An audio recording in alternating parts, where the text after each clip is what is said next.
Hello, everybody. What is up on a Thursday afternoon? Actually, 12:33, California time. I have my chapstick, I have my water, I have my phone, here. So, got the link that I want to copy, and then we will get this out. Make sure if you are new to this week's live streams, there's a link in the description for 50 free hard cash. Make sure that you claim that. What's going on, Metalhead? But yeah, so there's that. And we're going to talk about the tournament coming up tomorrow. This is this is not, I mean, it's going to be a fun one, don't get me wrong, but it's not going to be a fun one, if you know what I mean. So let me while people start rolling in here, let me finish sending out the links so we can have some more people hanging around. Are you guys looking forward to this tournament? We're gonna go over all the details. We're gonna go over the prizes. We're gonna go over, like, it's not gonna be a long stream, probably nowhere near 2 hours, but we're gonna go over what you're going to probably see a lot of on every single team, and then kind of some ways to counter those, hopefully. Let me get this link out. Whoops, can't do that. We can't do that. That would be bad. Probably. Boom. How's everybody doing today? The day before Friday? People typically like that day. Like, aside from Friday, what's better? Is Saturday better or is Thursday better? Because everybody thinks Friday's the best, right? Friday's the best day. Oh my god, it's Friday. But is Saturday or is Thursday better? Let me know in the comments below, or comments to the side. What do you think? Which day is actually better? I actually like Thursday better. That's my personal opinion. But I'm interested to know what you guys think. Some people won't care, so we're like, whatever, who cares? Let's put that weekend tournament prep for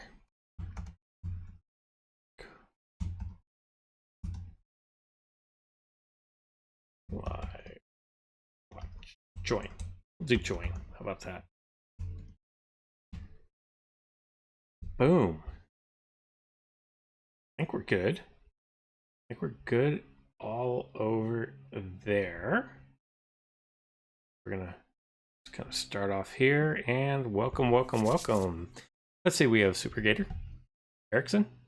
What's going on? Girl Gamer. And is playing worth playing? Well, you know, it's you know, it's gonna be different. All right, so we got a weekend tournament coming up. I like the weekend tournaments.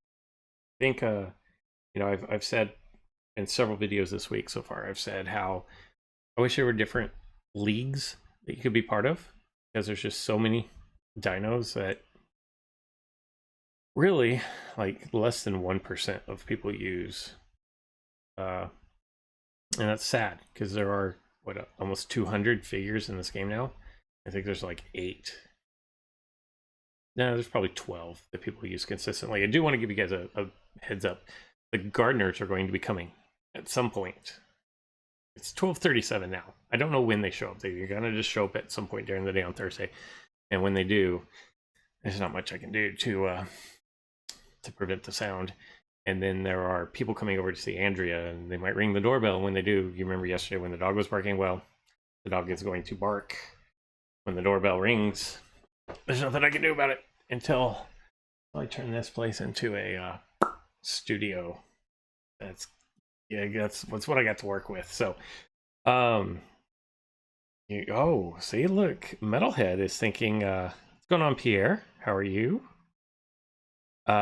Pierre is with Game Press, and if you want the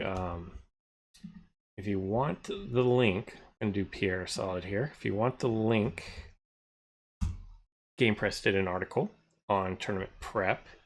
So if you want the link for that, it is there. And let me 1 second here.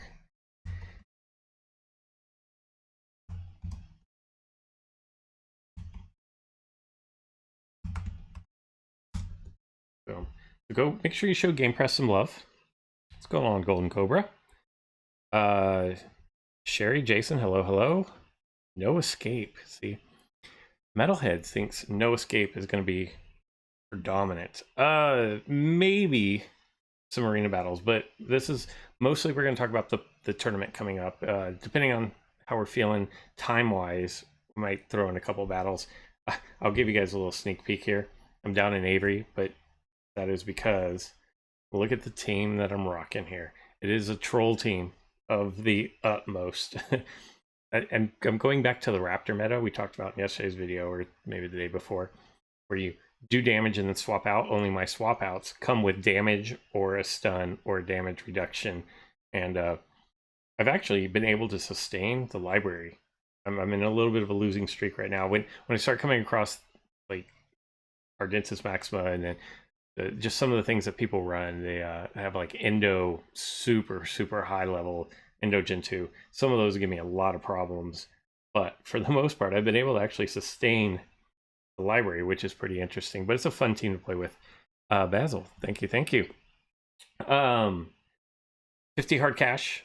If you haven't claimed it this week, it's in the description for this particular video. Make sure you claim that. It's only good until Sunday. What is today? The 20th. So that'd be 21, 22, noon on the 23rd, and then it goes away. It's not good anymore.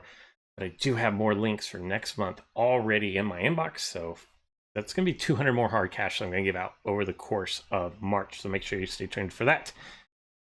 I think we're good to go. We've got some people here, so let's talk about this tournament. It's going to start tomorrow, Friday. Friday, Saturday, Sunday, and you're going to be able to use your rare creatures. You're going to be able to use your epic creatures. You're going to be able to use your legendary creatures. All of them, hybrids, non-hybrids, everything goes. They're all going to be set to level 26. No boosts are going to count for this. So, well, the good news on all that. Do you guys want the good news or do you want the bad news first? Like some people want the bad news, get out of my way. Some people are like, give me the good news and then follow it up with the bad news. One thing that people don't like on these tournaments is there are going to be speed ties. And then whenever you have the speed ties, it's who can smash the button faster, or who's working off the gig Wi-Fi. If you have the gig Wi-Fi, you're probably going to win a lot of those speed ties. If you're just on cell service, or if you're on dial-up, I don't know how that would even work. But if you're on dial-up, you're probably not going to win any of those speed ties. But that is what the tournament is going to be. Now, what are the rewards? Well, a lot of times the rewards start getting pretty juicy around top 1,000, in my opinion. If you're competing for top 1,000, it's usually worth your time. It's a free tournament, so already it's worth your time. Like, it's free. Okay. And what ends up happening here is your participation prize, for the first time I can recall of any of these weekend tournaments, we're getting stat boosts. Now, whether you love them or hate them, stat boosts are in the game. They're staying in the game. They're not gonna go anywhere. You might as well embrace them. I run into teams every now and then in the arena where, you know, they're level 29s, level 30s, level 28s, whatever, and with no boost on any of their dinos. And either they just put all their boost into 2 dinos and said, let's just let everything else ride, or they refuse to use stat boost. And I don't get it. It's like, why would you like handicap your team like that? And some people like the challenge. I'm going to go ahead and use my stat boost for sure. But your participation prize is going to be 1 health, 1 attack, and no speed boost. Yes, you heard me right. That is correct. One single just for playing. If you're in the top 2,000, top 20,000, which honestly, I don't even know how many people participate in these tournaments, but if you're in the top 20,000, 2 health, 2 attack, 1 speed. I mean, and they don't stack, so you don't get, if you get top 20,000, you don't get 3 total. You don't get the 1 for the participation and then the 2. You just get whatever your highest level reached is. Just keep that in mind. 10,000 is gonna be 5, 5, and 3, and it's always gonna be attack, health, and speed when I'm going over these. Top 5,000. If you want to follow along, I put a link to the Game Press article that they wrote, and there's a nice little infographic there that you can look at if you want to follow along. Top 5,000 is 10, 10, and 5. Top 1,000, like top 1,000, that's the honestly, the last 4 or 5 tournaments I've done, the difference between top 500, probably even top 250, and top 1,000, I want to say is maybe 4 wins. Like, it is a very narrow margin, very, very narrow, and a lot of it just comes down to, when you win, do you get 30 or more, and when you lose, do you lose 29 or less? That's where a lot of those little half points or off points end up coming in. And yeah, like it's not a big difference between top 250 and top 1,000. I don't think this is going to be any different, because I think people want stat boosts that are free. I mean, if we go look in the shop right now for 500 stat boost, it's or for 25 stat boost, it's 500 hard cash. So if you are top 1,000, you're getting 20, 20, and 10. That's 50. That is the equivalent to 1,000 hard cash. Like, 1,000 hard cash is a good tournament prize for finishing in the top 1,000. I'm not gonna lie. But as far as the actual items of 20, 20, and 10, I don't think people are going to stop at top 1,000 and be like, I'm happy where I'm at. So then we can move on to the top 500. We're going to go 40, 40, 20. So now we're talking about 100 stat boosts. It's starting to be a very good ratio of hard cash that you're getting here. Now you are getting them in the form of stat boosts. I'd say the difference in the top 250 and the top 500, 2 wins. Legitimately 2 wins. Again, did you lose 27 and win 34 on 2 battles against somebody else who won 30, lost 30, or won 30, you know? So keep it in mind, nothing is going to be safe. No ranking when you go to bed is going to be safe. You're just going to have to close your eyes when you go to sleep and pray. If you are in not the West Coast, where you wake up before the tournament ends, you can kind of get a look to see, where am I in this tournament? And is it worth me doing a couple more battles? Now, here's the thing. I don't think anything in the top 250 is going to be safe to not fall out of the top 500. I legit do not think so. I think I could go to bed being at 200 and probably fall 300 spots overnight. I legitimately think that's a possibility. I fell over 200 last week. So when I say this, like, if you feel like, man, I really could use these boosts, should I stop or keep going? You got to keep going, and just know that if you hit a losing streak, it's only going to take a couple losses for you to be like we'll say that you're 200. A couple of losses, you could be looking at in the 600s or 700s. Legit, like, I'm not exaggerating that. It is very, very much a thing that could definitely be happening. So keep that in mind. You're going to want to keep pressing, and I don't think anything is going to be safe. We move on to the top 250. Now, here's when things start getting really, really good. And this is why I think people are going to keep pressing all the way through this tournament. Top 250 is going to be 100, 150. That's a lot of hard cash. That's like 20, that's 2,000, 2,000. That's like 5,000 hard cash equivalents. Moving on to top 100, 160, 160, and 80. And you know, the people that play a lot, they're going for that 160, 160, 80 for that top 100. So a lot of people are going to be trying to push. Just keep that in mind.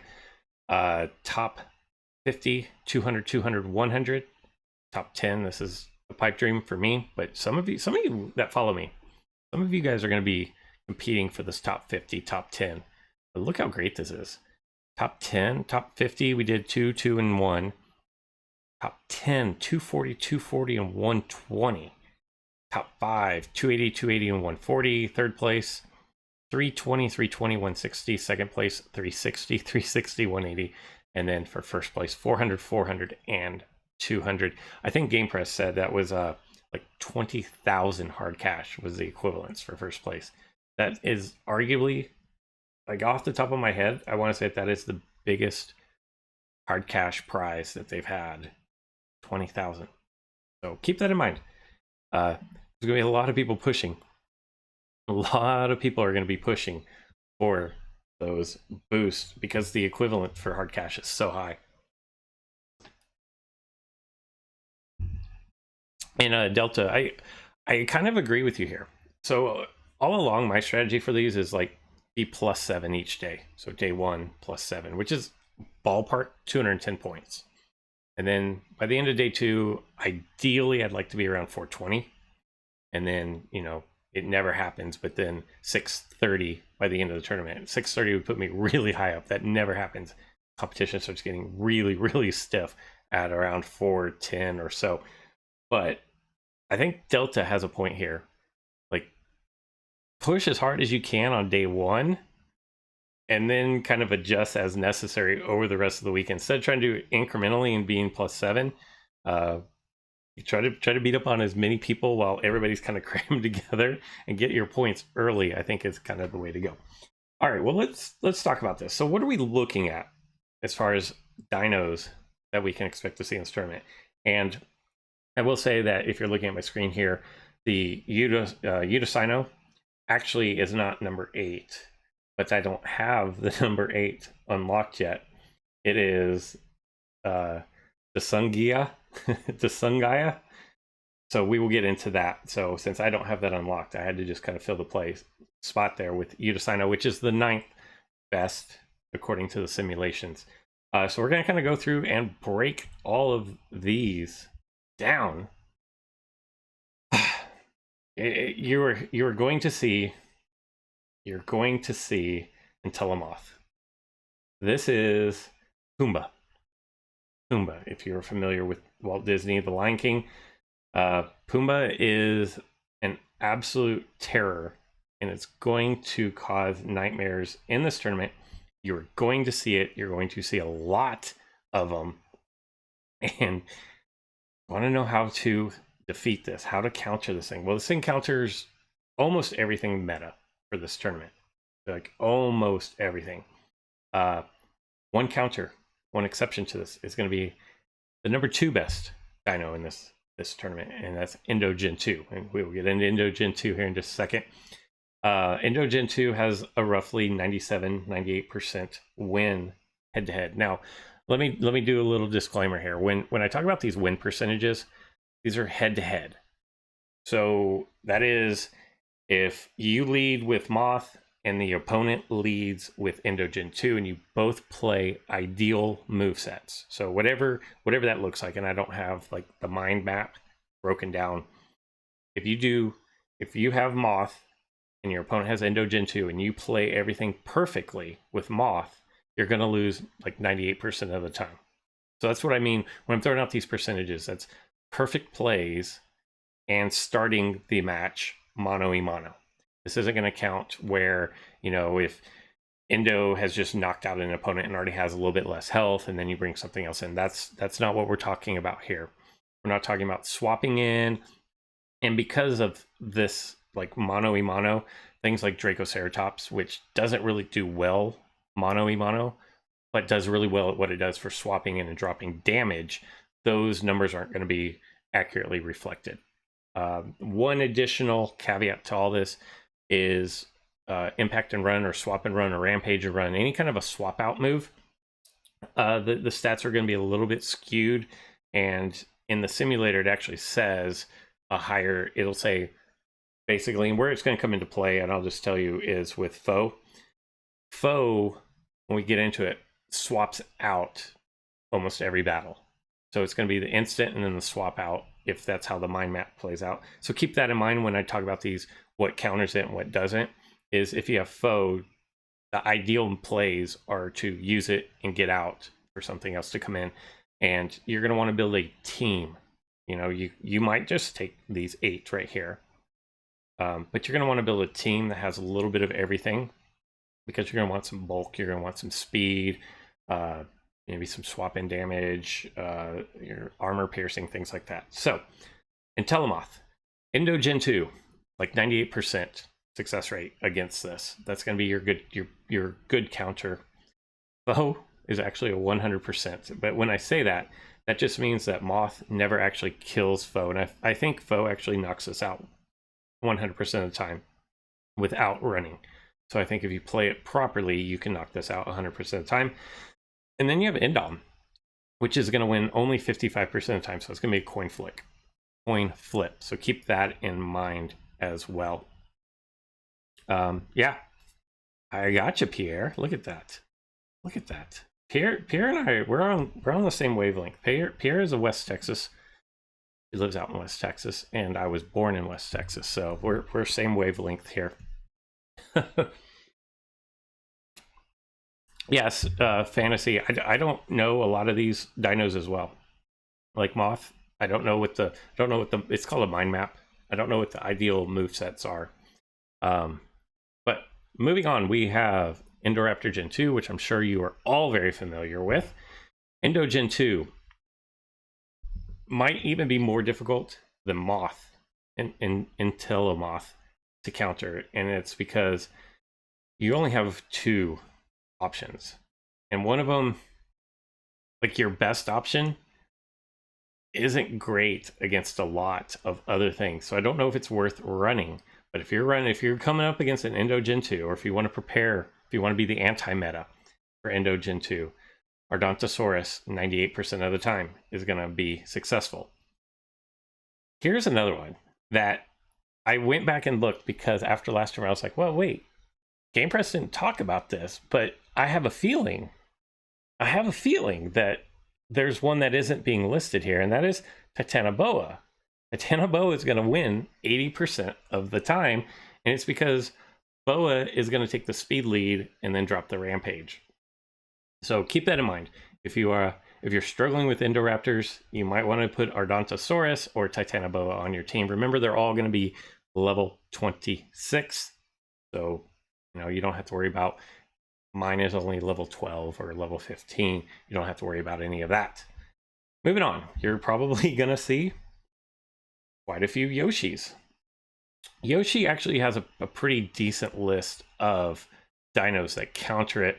Mammoths Areum, 100%. You have Carnotarchus, 98%. Brontolasmus, 93%. Ardonto, see, there's Ardonto that took on Indo Gen 2. Ardonto is going to be at like 93% for Yoshi. Moth, Telemoth.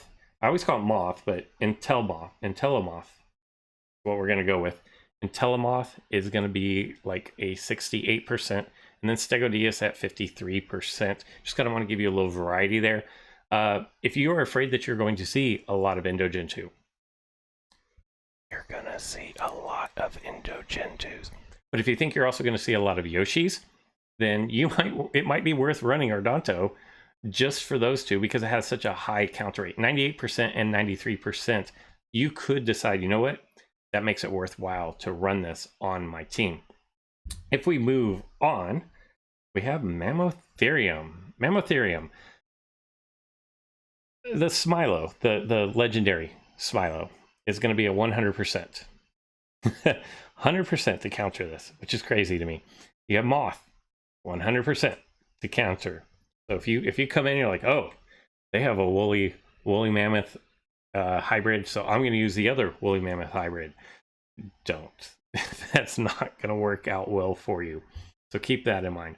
This thing gets countered 100% by Moth. Indo Gen 2 is going to counter this 97% of the time. But then we're going to kind of change direction here. We're going to talk about other things going on.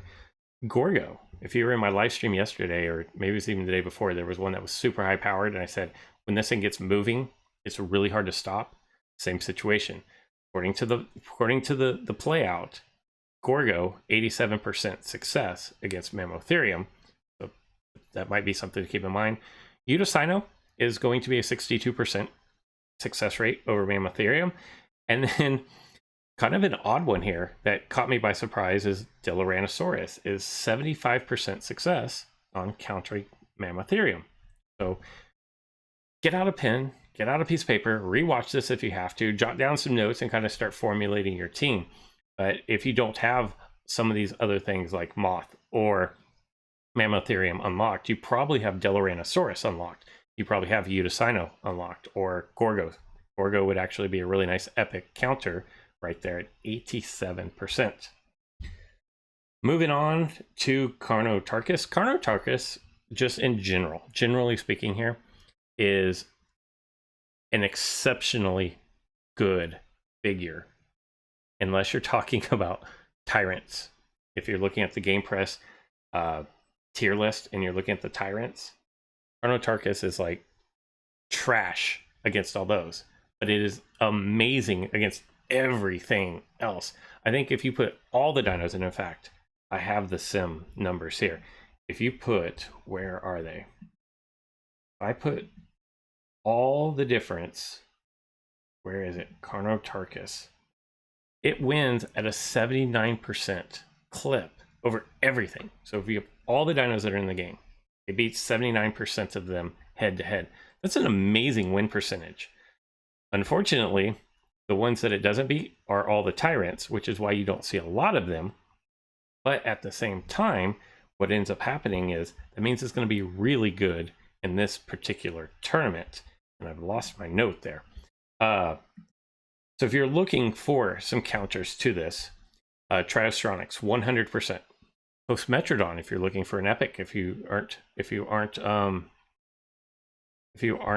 super high level in the game and you don't have certain things, then you have, make sure everything's clear here, Postmetrodon. Endo Gen 2 is going to be a 100% success rate against Carnotarchus. Indominus Gen 2, 100%. Intellimoth, 100%. Alloraptor, 100%. Secondoptosaurus, 95%. Sarcorhynchus is going to be 85%. Our first mention of Sarcorhynchus in this tournament, countering the top echelon dinos. And then Mammoths Areum is going to have an 82% success rate against this. So if you have Carnotarchus, as long as you're not going up against one of the big boys, your Carnotarchus should be safe. If your opponent leads out or already has one of the big monsters, you know, one of three of the first four that we talked about, it's not going to do well for you. Don't bring in your Carnotarchus unless the counter will deliver the final knockout blow that you need. Moving on, we have Indom Gen 2. That's this guy right here. Indominus Rex Gen 2, better than the original for this game anyways. Smilo, the legendary Smilo, 95% success rate. Yoshi, 100% success rate. Mammoths Areum, 100% success rate. And then Foe, we're going to talk about that here in just a second, but Foe has a 90% win rate against Indominus. And then if you don't have, what is that, 1, 2, 3, 4? If you don't have any of those 4, Intellimoth only has a 52% win rate. So I didn't mention this as a counter to Moth, but it's kind of 50-50. You know, I didn't go down as low as, what is that, 48% win rate for Moth, but it's kind of a 50-50 matchup. So you could do a lot worse. If your opponent misplays, there's a chance that you could get the KO there. And then Endo Gen 2 also beats us at 52% doing ideal moves, remember.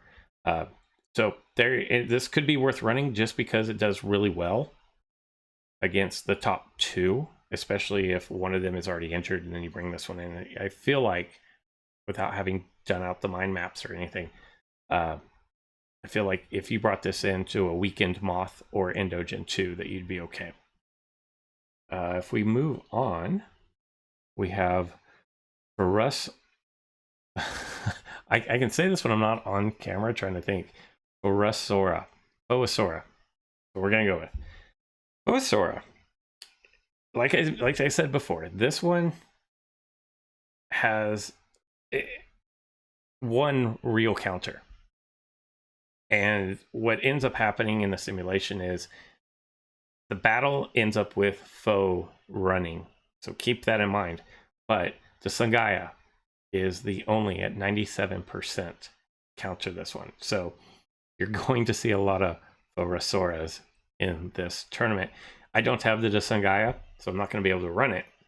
But if you do have it, you know, it's good against this, but I don't know if that makes it worth running in the tournament for the higher level dinos. And then finally, since I don't have my Udasino, I don't have the numbers for that. It was just a placeholder. We will break out our Dasangaya. This has a long list of things that counter it. So it's almost like it either counters it completely or it gets countered completely. But you have Paramoloch, 80% counter. Mammoths Areum and Entelodon, the rare version. Diplove, Carnotarchus, Carbo, the legendary turtle, Carbo, Alocino, all have 100% success rates.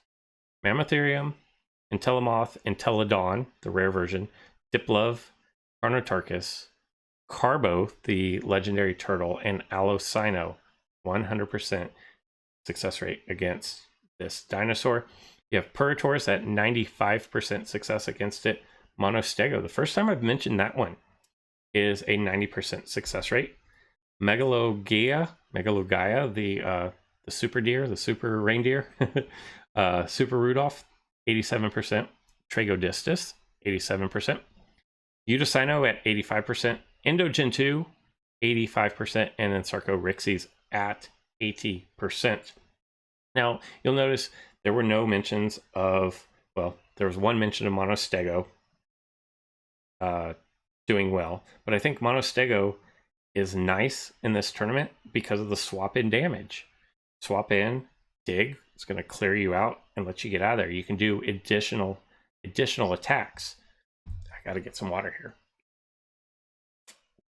It also has some nice speed control with a slowing, a greater stunning impact, a distraction move. So I don't necessarily think that you should go through and just say, here, these are the top 8 mono-e-mono figures in this game. It doesn't necessarily work like that. You're going to want to build a team, and I think you'll probably see a lot of Monostegos because it can get you out of bad situations. Sorry, I had to cough there. And likewise, Dracoceratops, I think can get you. Dracoceratops, I think, is going to be run a lot in this tournament for the same reason as Monostego, but because you're going to run into some of these figures like Endogen 2 or Entelomoth or Mammoths Areum, where you're not going to be able to take it out mono-e-mono. And so you're going to have to rely on just doing some damage and then letting something else come in and finish it off.